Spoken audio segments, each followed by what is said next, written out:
खुद को निरंतर हर प्रतिक्रिया से खाली करते रहने वाला मन। आज़ादी एक भारी भरकम शब्द हो गया है। सियासी, धार्मिक, सामाजिक और न जाने कितने ही अर्थों से लदा। यह शब्द सचमुच ही गजब का शब्द है, जिसमें एक जबरदस्त गहराई है, अपनी एक अहमियत है। प्यार शब्द की तरह इसे भी हमने खूब बोझिल बना दिया है, हर तरह के अर्थों से लाद दिया है। एक तो राजनीतिक आज़ादी है, सामाजिक आज़ादी है, कामकाज के अवसर जुटाने की आज़ादी, धार्मिक कट्टरता और आस्थाओं से आज़ादी, सामने खड़ी जिम्मेदारियों से आज़ादी, चिंताओं से, डर से, दिल की हजारों ख्वाहिशों से आज़ादी, जिन्हें वह संजोता है। हमने शब्दों का एक ढांचा खड़ा कर लिया है, जो आज़ादी का एक भ्रम सा तो बनाता है, लेकिन हमें नहीं पता कि असल में आज़ादी क्या है, इसका मतलब क्या है, एहसास क्या है। इसके बारे में बहस करना नहीं, कोई परिभाषा देना नहीं, न ही यह पूछना कि आज़ादी से आपका क्या मतलब है। हमें न तो इसके स्वाद का पता है, न ही स्वभाव का, न ही इसके लिए हमारी कोई मांग है, किसी एक खास धरातल पर नहीं, बल्कि पूरी तरह समग्रता में। मुकम्मल आज़ादी के बिना हर अनुभव के, हर बाहरी संदर्भ के मायने ही बदल जाते हैं, कुछ और ही अर्थ हो जाते हैं। सिर्फ वही आदमी देखकर झट से समझ सकता है जो पूरी तरह आज़ाद है। असल में आज़ादी का मतलब है मन का पूरी तरह से खाली होना, है या नहीं? मन के सारे सार तत्व को पोंछ डालना पूरी तरह से, वही है असली आज़ादी। आज़ादी कोई हालात के खिलाफ बगावत नहीं है, जिनसे फिर दूसरे हालात निकलते चले जाते हैं। माहौल के प्रभाव जो मन को गुलाम बना देते हैं। हम उस आज़ादी की बात करते हैं जो सहज ही आती है, स्वाभाविक रूप से, बिन मांगे ही। जब मन अपने उच्चतम स्तर पर काम करने के काबिल हो जाता है। ज़्यादातर हमारे दिमाग सुस्त है, चर्बी चढ़ गई है हमारे दिमागों पर। पढ़ाई लिखाई, स्पेशलाइजेशन, टकरावों तथा मानसिक आंतरिक संघर्षों के कितने ही रूपों ने कुंद कर दिया है उन्हें। जड़ हमारे दिमाग सिर्फ तभी काम करते हैं जब मुसीबत सर पर ही चढ़ आती है, तुरंत कुछ करना लाजमी हो जाता है, वरना तो हम एक अधसोई सी अवस्था में ही जीते हैं, सम्मोहन में, एक नीरस जीवन में, थके हारे से, बस काम धंधों में जुटे। इसलिए हमारे दिमाग तेज नहीं हैं, चौकस, संवेदनशील, जगे हुए नहीं, जो अपनी चरम सामर्थ्य पर काम करते हो। अगर दिमाग अपनी उच्चतम अवस्था में काम नहीं करता, तो वह आज़ाद होने के काबिल नहीं है, क्योंकि जड़, छिचला, सुस्त, थका मांदा और तुच्छ मन केवल माहौल के प्रति प्रतिक्रिया ही कर सकता है, और उसी प्रतिक्रिया के जरिए ही वह उस माहौल का गुलाम बन जाता है। यही से खुद को माहौल से छुड़ाने की वह सारी समस्या आ खड़ी होती है। हर दिशा निर्देश, हर उमंग और हर तरह के प्रभाव की गुलामी से बचने की छटपटाहट। इसलिए जो सबसे महत्वपूर्ण चीज़ है, वह है पूर्ण आज़ादी का एहसास। दो तरह की आज़ादी है। एक तो है किसी चीज़ से आज़ाद होना, जो कि प्रतिक्रिया है, और दूसरी जो प्रतिक्रिया नहीं है, यह है आज़ाद होना। किसी चीज़ से आज़ाद होना एक प्रतिकर्म है, जो हमारे चुनाव पर निर्भर है, हमारे स्वभाव मिजाज पर, तरह तरह के संस्कारों पर। जैसे कोई लड़का समाज के खिलाफ बगावत करता है, वह आज़ाद होना चाहता है, या कोई पति अपने पत्नी से आज़ाद होना चाहता है, या पत्नी पति से आज़ाद होना चाहती है, या फिर गुस्से से, जलन से, ईर्ष्या और निराशा से आज़ाद होने की चाहत। ये सब प्रतिक्रियाएं हैं, दरपेश हालतों का प्रतिकर्म, एक जवाब जो आपको सहजता से, आज़ादी से कुछ करने से रोकता है। हम व्यक्तिगत आज़ादी चाहते हैं और यह आज़ादी उन समाजों में नदारद है जहाँ रीति रिवाजों का, परंपराओं और आदतों का बोलबाला है। फिर वहाँ एक बगावत होती है या तानाशाही के खिलाफ विद्रोह होता है। अब विद्रोह की कई किस्में हैं। सामने खड़ी समस्या के तत्काल मांगों के कई तरह के प्रत्युत्तर है। असल में वह कोई आज़ादी नहीं है, क्योंकि हर प्रतिक्रिया आगे प्रतिक्रियाओं की लड़ी शुरू कर देती है, जो नए नए माहौल पैदा करती है, जिनके ज़रिए मन फिर जाल में जकड़ लिया जाता है। यूं बगावतों का एक निरंतर दोहराव चलता रहता है, जो अपने हालातों का शिकार होती है और फिर उन्हीं हालातों के खिलाफ बगावत होती है, और यह अंतहीन सिलसिला चलता चला जाता है। हम उस आज़ादी की बात कर रहे हैं जो प्रतिक्रिया नहीं है। वह मन जो आज़ाद है वह किसी चीज़ का गुलाम नहीं, न किन्हीं हालातों का, न रोज़मर्रा के किसी ढर्रे का। हालांकि यह किसी खास काम को करने में माहिर हो सकता है, पर उसका गुलाम नहीं होता। वह लकीर का फ़कीर नहीं होता। हालांकि वह समाज में जीता है, लेकिन समाज में होते हुए भी उसका नहीं होता। वही मन जो जमा की गई हर चीज से खुद को खाली करता रहता है, रोज़ाना की प्रतिक्रियाओं से, हर वक्त सिर्फ ऐसा ही मन मुक्त है, आज़ाद है। हम कर्म में ही जीते हैं, कुछ ना कुछ करते हुए। कर्म तो अनिवार्य है, ज़रूरी है। एक कर्म है जिसकी जड़ें विचारों में हैं, और एक कर्म वो भी है जो आज़ादी से उपजता है। हम एक ऐसे विषय की छानबीन करने जा रहे हैं जिसके लिए दिमाग की फुर्ती चाहिए, आपकी सहमति या असहमति नहीं। घर जल रहा है, संसार भर में आग लगी है, वह जल रहा है, तबाह कर रहा है खुद को, और यहाँ एक कर्म की सख्त ज़रूरत है।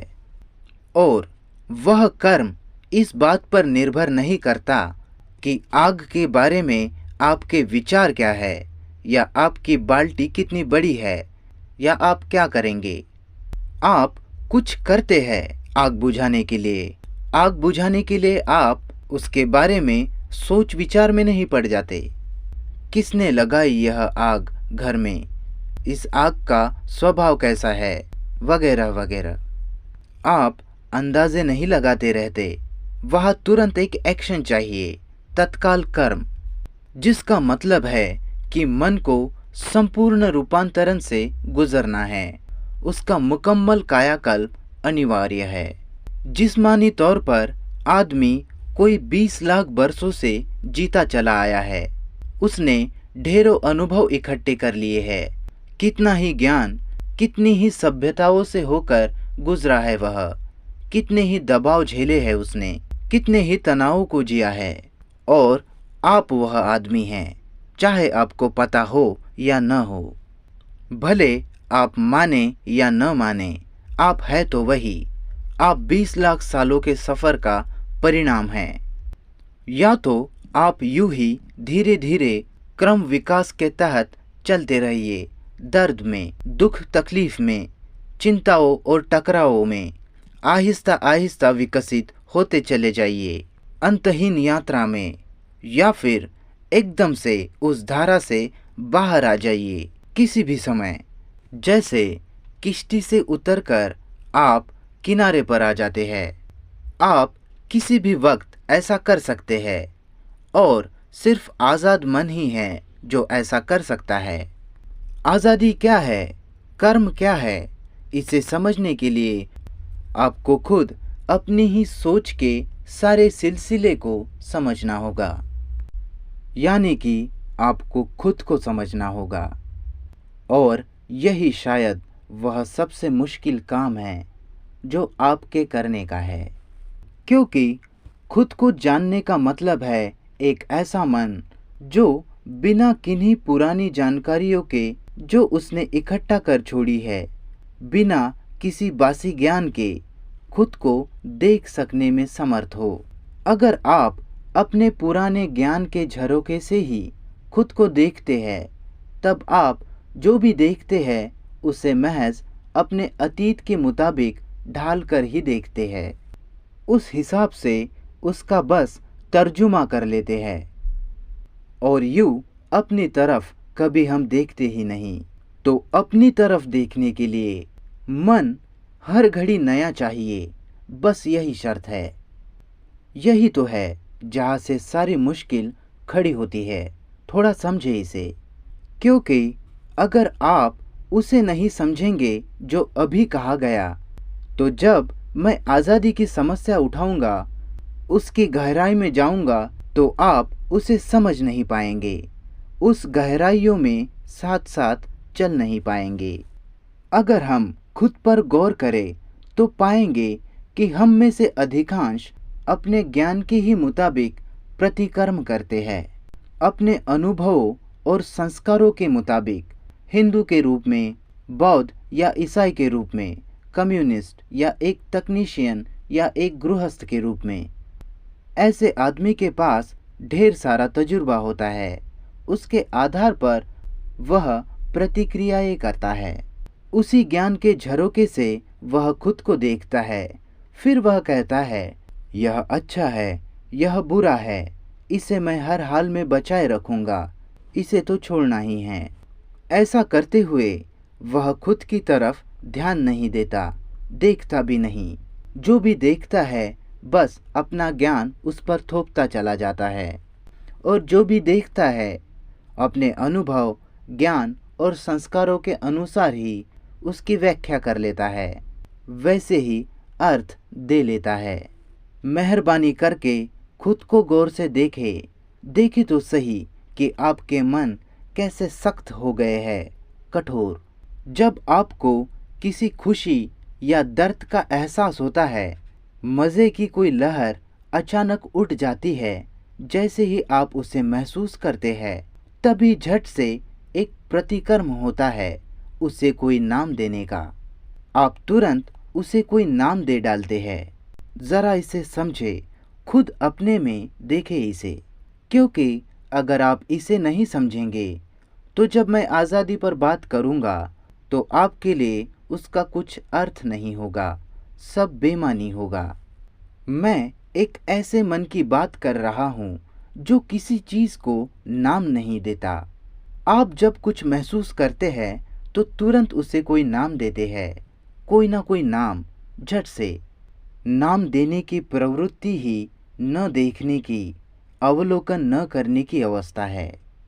आप उसे कोई नाम दे लेते हैं ताकि उसे एक अनुभव के रूप में अपनी यादों में चिपका सके, और अगले दिन वह याद जो अब मशीनी हो चुकी है खुद को दोहराना चाहती है।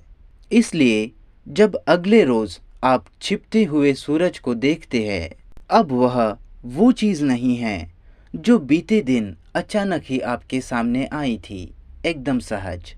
यूं किसी भी छानबीन में किसी भी एहसास को नाम देने की प्रक्रिया आपको देखने से रोकती है। खुद को जानना ही वह सबसे कठिन काम है जिसे आप अपने हाथ में ले सकते हैं। आप चांद पर जा सकते हैं, जो चाहे जीवन में कर सकते हैं, लेकिन अगर आप खुद को ही नहीं जानते तो आप मूर्ख ही रहेंगे, एकदम बुझे बुझे, खाली खाली। भले ही आप प्रधानमंत्री के ओहदे पर काम करें, अव्वल दर्जे के इंजीनियर या तकनीशियन हो जाए, आपका काम महज मशीनी ही बना रहेगा। तो खुद को जानने की अहमियत को समझे, इसकी गंभीरता को। वह नहीं जो लोग आपके बारे में कहते हैं कि आप कोई परमात्मा है या फिर छोटी सी मैं, मामूली हस्ती। धो डालिए वह सब जो लोगों ने कहा, और देखिए अपने दिलों को, झांकिए गौर से अपने मनों में, और वही से सरगर्मी करे। हमारे किसी भी आदर्श का, भले ही वो कितना प्यारा हो, कितना भी खूबसूरत, कुछ भी अर्थ नहीं है, क्योंकि ये आदर्श जो है और जो होना चाहिए उसमें एक टकराव खड़ा करते हैं। महत्वपूर्ण तो वही है जो है, न कि वह जो होना चाहिए। मेहरबानी करके इस सीधे साधे से मानसिक मनोवैज्ञानिक तथ्य को समझे। वही महत्वपूर्ण है जो असल में है। आप गुस्सैल है, हिंसा से भरे हैं, निर्दयी और नफरत से भरे पड़े हैं, किसी को पसंद नहीं करते और अपनी सुरक्षा की दीवार की हर हाल में हिफाजत करते हैं, किसी भी कीमत पर। ये सच्चाई है, न कि आपकी अहिंसा वगैरह, जो कि सरासर बकवास है। जब आप जो है उसे गौर से देखते हैं, बिना कोई आदर्श खड़ा किए, जो कि जो है उससे एक भटकाव ही है। आदर्श का मतलब है जो है उसे नज़रअंदाज करना। फिर या तो आप यूँ कहेंगे, ठीक है, जो है मैं उसे कबूल कर लेता हूँ और मैं इसके साथ जीऊँगा, कष्ट उठाऊँगा उसके साथ, या फिर आप उसके ऊपर कोई सीधा प्रहार करते हैं, या वह आपके साथ कुछ करता है एकदम सीधे। इसलिए महत्वपूर्ण तो यही है, जो असल में है उसे गौर से देखने के योग्य होना। चाहे आप गुस्सैल हो, कामी व लंपट हो, इधर उधर की ख्वाहिशों से अटे पड़े हो, आदमी जो भी अंदर से है वह सब आप जानते हैं। बिना कोई नाम दिए उसे ध्यान से देखना, बिना यह कहे मैं गुस्सैल हूँ और मुझे ऐसा नहीं होना चाहिए। बस सिर्फ देखना, गौर से पता लगाना कि क्या मतलब है इसका, उसकी गहराई को महसूस करना, उस अद्भुत एहसास को जो हर जटिल और सूक्ष्म शय के पीछे मौजूद रहता है, उसके मर्म, उसके राज को जानना। अगर आप यूँ देखते हैं तो आप पाएंगे कि इस तरह अवलोकन करने पर आज़ादी का वजूद वहाँ होता है और उसी आज़ादी से कर्म उपजता है, क्रियाशीलता होती है तुरंत। एक मासूम मन गर्भ में स्थित बच्चे की तरह आकाश में लिपटा रहता है, उसकी रिक्तता में। लेकिन विचारों यादों की भीड़ से भरा वह मन, जो अपनी ही निराशा, अपने डर, अपनी खुशियों और अपने सुख भोगों के बोझ से दबा है, ऐसा मन कभी खाली नहीं होता और इसलिए उसके लिए कुछ भी नया नहीं घटता, कुछ भी नया हो ही नहीं सकता। सिर्फ खालीपन में ही कुछ नया घट सकता है, कुछ नया, कोई कायाकल्प संभव है। यह खालीपन, यह शून्यता, यह आकाश ही आज़ादी है, और वह आकाश उभर आए आपके सामने। इसके लिए आपको अपने ही सारे ताने बाने को समझना होगा, चेतन और अचेतन दोनों को। इसलिए आज़ादी कोई प्रतिक्रिया नहीं है, आज़ादी होने की एक अवस्था है, आज़ादी एक एहसास है। आपको खुद को आज़ाद करना होगा, मुक्त करे अपने आप को। यहाँ तक कि छोटी छोटी चीज़ों में भी आप अपने पत्नी को दबाते हैं, या आपकी पत्नी आप पर रोब झाड़ती है, या फिर महत्वाकांक्षाएं है आपकी, लालच है, ईर्ष्या है। जब इस जाल को तोड़कर बाहर निकल आते हैं आप, बिना कोई समय लिए, बिना किसी बहस या चर्चा के, तब आप देख लेंगे, बिना किसी जांच पड़ताल के, बिना विश्लेषण और भीतर झांकने की किसी कवायद और सनक के, केवल अवलोकन करना, चीज़ें जैसे भी है उन्हें वैसा ही देखना, खुद को तरस का पात्र बनाए बिना, बदलने की किसी ख्वाहिश के बिना, सिर्फ देखना गौर से। बस वह आकाश निखरता है भीतर। और जिस घड़ी वह आकाश निखरता है जो समाज की छुअन से परे है, तभी उसी अवस्था में कायाकल्प होता है, रूपांतरण घटता है। और इसी कायाकल्प की आज दुनिया भर में ज़रूरत है, क्योंकि यही कायाकल्प ही व्यक्ति का जन्म है, अखंड व्यक्ति का। और सिर्फ व्यक्ति ही है जो इस संसार में एक पूर्ण इनकलाब के लिए, पूर्ण तब्दीली और रूपांतरण के लिए कुछ कर सकता है। आज के समय में दुनिया में हमारी सबसे बड़ी ज़रूरत एक व्यक्ति ही है, एक ऐसा व्यक्ति जो इस अवकाश से, इस रिक्तता से जन्मा हो। एक आज़ाद मन ही सहयोग करना जानता है। मेहरबानी करके इसे सुने। हमें मदद चाहिए, क्योंकि हम दुख दर्द में फंसे हैं, उलझन और टकराव में हैं। हम चाहते हैं कि हमारी मदद की जाए। हम चाहते हैं कि कोई हमें बताए कि हम क्या करें। कुछ मार्गदर्शन चाहिए हमें। हम चाहते हैं कि इस अंधेरे में कोई हाथ पकड़ने वाला हो जो रोशनी तक ले जाए। हम इतने घबराए हुए हैं कि नहीं जानते किधर जाए। पढ़ाई लिखाई, धर्म, लीडर और संत महात्मा सब बुरी तरह से फेल हो चुके हैं। फिर भी हम किसी की राह देखते हैं जो कुछ मदद कर सके, क्योंकि हम दुखी हैं, उलझे हुए, द्वंद्व के मारे। और संभवतः इसलिए आप में से ज़्यादातर लोग यहाँ आए हैं, इस उम्मीद में कि शायद कहीं से सच्चाई की कोई झलक मिल जाए। यह आस लगाए कि कहीं कोई रास्ता निकल आए जो आपको जीवन की खूबसूरती के दर्शन करा दे। अब कृपा करके अगर आप सुनेंगे भीतरी कानों से एकदम साफ साफ, तो आप देखेंगे कि कोई मदद संभव है ही नहीं। यह वक्ता कोई मदद नहीं कर सकता आपकी। उसने मदद करने से मना कर दिया है। कृपा करके समझे इसे, थोड़ा इस पर गौर करें।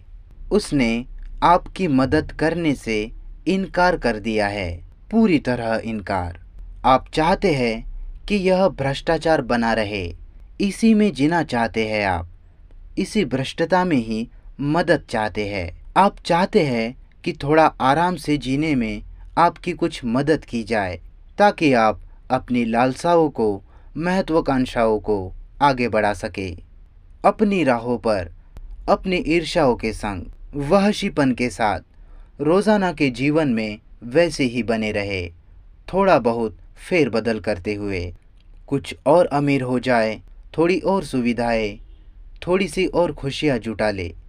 बस यही सब तो चाहते हैं आप। एक बेहतर नौकरी, एक बढ़िया कार, बेहतर पोजीशन।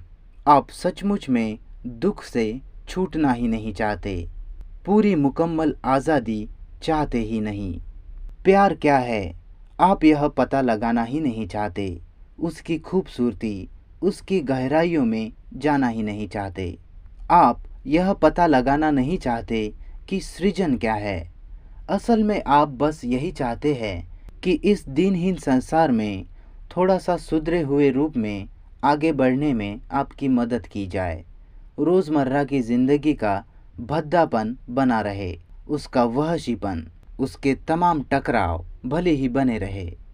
आपको बस यही सब तो मालूम है। आप उसके लिए तड़पते हैं और चाहते हैं कि थोड़ा सुधार हो उसमें।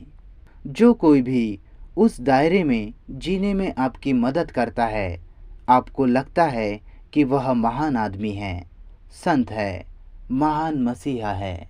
इसलिए यह वक्ता कह रहा है कि वह कोई आपकी मदद नहीं करने जा रहा। अगर आप उससे किसी मदद की उम्मीद लगाए हैं तो आप गलती पर है। कहीं से किसी तरह की कोई मदद नहीं हो सकती। यह एक ज़बरदस्त तथ्य है जिसका हमें खुद एहसास करना होगा। हमें इस डरावने और खौफनाक सच को खुद ही देखना होगा कि एक इंसान के रूप में हमें अपने ही पैरों पर खड़े होना पड़ेगा। न तो यह कोई ग्रंथ है, न रहनुमा, कुछ भी नहीं जो आपको बचा सके। आप ही को अपने आप को बचाना होगा। पता है आपको, जब आप इस सच्चाई को महसूस करते हैं तो क्या करती है वह? यह एक सच्चाई है। जब आप सचमुच में इस सच्चाई को देख लेते हैं, फिर या तो आप अपने भ्रष्टाचार में और भी ज़्यादा धंस जाते हैं, या फिर उस सच्चाई का एहसास भर ही समाज के सारे मानसिक ताने बाने को तोड़ने के लिए, हर शय को तहस नहस कर एक नई शुरुआत के लिए आप में एक ज़बरदस्त ऊर्जा भर देता है। और फिर आप कभी मदद नहीं मांगते, क्योंकि आप आज़ाद हैं। एक आज़ाद आदमी ऐसा आदमी जो डरा हुआ नहीं, जिसका मन एकदम स्पष्ट है, जिसका दिल जीवंत, मजबूत और ऊर्जा से भरा है, उसे किसी की मदद की ज़रूरत नहीं। और हमें, आपको और मुझे अकेले खड़ा होना होगा, पूरी तरह अकेले, मुकम्मल तौर पर किसी से कोई मदद लिए बगैर। राजनीतिक तौर पर आप मदद तलाशते रहते हैं, गुरुओं से धार्मिक मदद चाहते रहे हैं। सामाजिक तौर पर हर तरह से उन सब ने आपको धोखा दिया। कितने ही इनकलाब हुए हैं, सियासी और आर्थिक, साम्यवादी और सामाजिक क्रांतियाँ। वह कोई जवाब नहीं है, वे आपकी मदद नहीं कर सकती, क्योंकि वे और भी ज़्यादा जुल्म व अत्याचार लेकर आएंगी, और भी ज़्यादा गुलामी। सिर्फ तभी जब आप मुकम्मल आज़ादी चाहते हैं और उस आज़ादी को बनाए रखते हैं, एक प्रवाहशीलता की तरह, तभी आप हकीकत तक पहुंच पाएंगे। और सिर्फ हकीकत ही है जो इंसान को आज़ाद कर सकती है, और कुछ भी नहीं। और इस बात का एहसास हो पाना कि आपको अकेले ही खड़े होना होगा, बिल्कुल अकेले, एकदम अपने ही बूते पर, यह दुनिया के सबसे मुश्किल कामों में से एक है। वही आदमी जो आज़ाद है, सिर्फ वही सहयोग कर सकता है, और आज़ाद आदमी ही है जो कहता है मैं सहयोग नहीं करूँगा। सहयोग जैसा कि आमतौर पर समझा जाता है, इसका मतलब है किसी एक व्यक्ति, किसी विचार या किसी आदर्श के चलते सहयोग करना, किसी आदमी की सत्ता के इर्द गिर्द या राज्य के रूप में स्थापित किसी धारणा के लिए। अगर आप इस तरह के सहयोग की बात करते हैं, तो वह तो कोई सहयोग नहीं, यह तो आपसी फ़ायदे की बात है। और जब सत्ता बदल जाती है, तो आप भी अपने फ़ायदे के खातिर बदल जाते हैं। यह तो मजबूरन किया गया समझौता ही है, एडजस्टमेंट। हम एक बिल्कुल ही अलग तरह के सहयोग की बात कर रहे हैं, क्योंकि आदमी को सहयोग तो करना ही चाहिए। सहयोग के बिना हम जी ही नहीं सकते। जीवन संबंधों का सिलसिला है, सहयोग है। आप और मैं सहयोग किए बिना ढंग से जी नहीं सकते, लेकिन सहयोग के लिए तो आज़ादी लाजमी है। सहयोग करने के लिए आपका और मेरा आज़ाद होना ज़रूरी है। आज़ादी का मतलब यह नहीं कि जो जी में आए करे, बेरहम हो जाए या ऐसी ही बेहूदगी भरी प्रतिक्रियाएं करे जिन्हें आज़ादी के साथ जोड़ा जाता है। सिर्फ वही आदमी जो प्रेम कर सकता है, जिसके अंदर कोई जलन नहीं, नफ़रत नहीं, जो अपने लिए कुछ नहीं चाहता, न ही अपने परिवार, नस्ल या समूह के लिए कुछ चाहता है। सिर्फ वही आदमी जो कि आज़ाद है और आज़ादी तथा प्रेम की अहमियत को, उसकी खूबसूरती को बाखूबी जानता है, वही है जो सहयोग कर सकता है।